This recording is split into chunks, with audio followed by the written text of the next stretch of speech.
Hola a todos. Vamos a ver, vamos a plantearnos cómo podemos construir un átomo y de qué está compuesto, qué partículas lo forman, cómo se estructuran y cómo podemos etiquetarlo. Para eso hemos cogido la aplicación que procede de la PET, que es de la Universidad de Colorado, en Estados Unidos, y para ello hemos cogido la aplicación denominada Construye un átomo.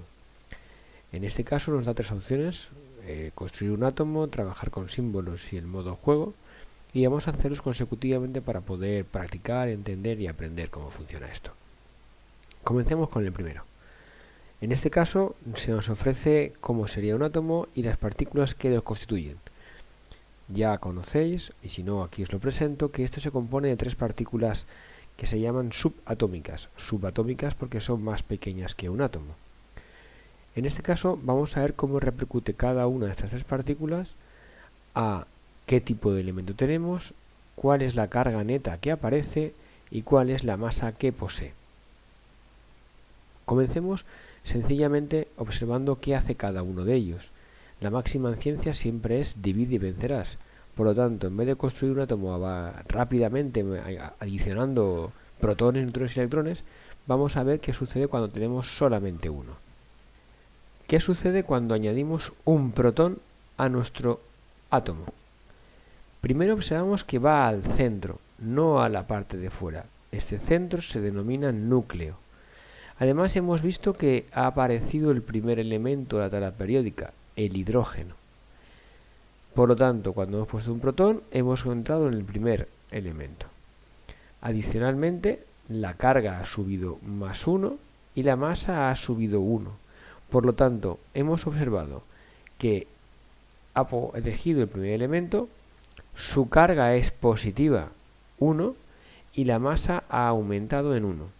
Si añado un segundo protón, ¿qué pasará? Hemos visto que en este caso ha pasado al segundo elemento. Tenemos ahora una carga más 2, porque su carga es positiva en una unidad y la masa vale 2. Es fácil deducir, por tanto, que un protón justamente coincide con la posición del elemento en la tabla periódica. 1 para el primero, 2 para el segundo. Así, por tanto, 3 será para el tercero. La carga que aporta es más 1, tantos protones, tanta carga positiva, y la masa que conlleva es 1. Está claro que si yo pongo un protón más, ¿qué esperaremos?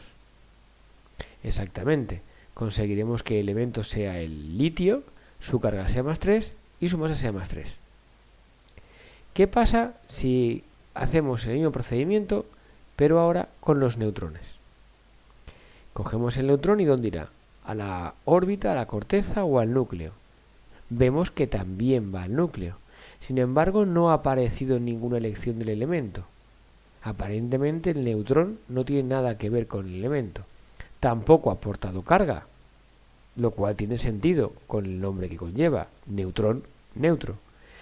Sin embargo, sí que ha aumentado su masa. Luego la masa del neutrón es 1. Si añado un segundo, en este caso neutrón, observamos que evidentemente no cambia el elemento, no cambia la carga, pero sí cambia la masa. Por tanto, el neutrón no afecta al tipo de elemento, no aporta carga, pero sí produce masa. ¿Qué sucede si trabajamos con la tercera partícula, los electrones? Vamos a añadirla y observamos que de momento ya no va al centro, no va al núcleo, sino se queda en la corteza. En este caso, lo que denominamos primera órbita. Observamos que en esta primera órbita, al añadir el electrón, no ha aparecido ningún elemento, luego no tiene que ver con él. Su carga sí que ha variado, en este caso es negativa de 1, y su masa no se ha visto afectada. Por tanto, todo electrón no va a modificar el elemento ni la masa, pero sí que va a aportar carga, en este caso negativa. Comprobemos con un segundo electrón y observamos lo mismo, ni elemento ni masa, pero sí que tengo una carga menos 2.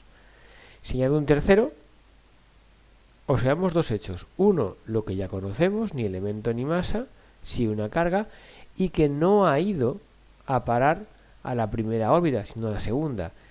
Si yo decido cambiar una por otra, observamos que por muchos intentos que yo lo pruebe, nunca consigo añadir una tercera partícula a la primera órbita. Por tanto, se deduce que en la primera órbita solo caben 2 electrones. ¿Cuántos caben en la segunda? Como veremos un poco más adelante, en la segunda órbita caben hasta 8 electrones. Y con esto finalizamos la primera parte. Vamos a dar un breve repaso. ¿Qué aporta cada una de las partículas? El protón va al centro, elige el tipo de elemento, aporta una carga positiva y masa 1.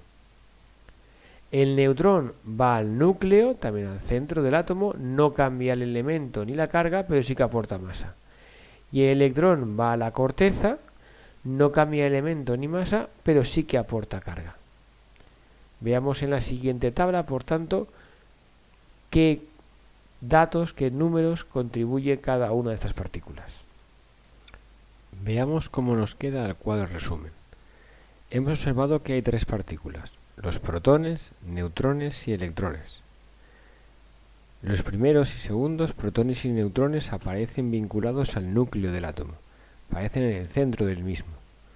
Poseen ambos masa, es decir, la masa se sitúa en el núcleo, y el protón posee carga positiva y el neutrón carece de ella.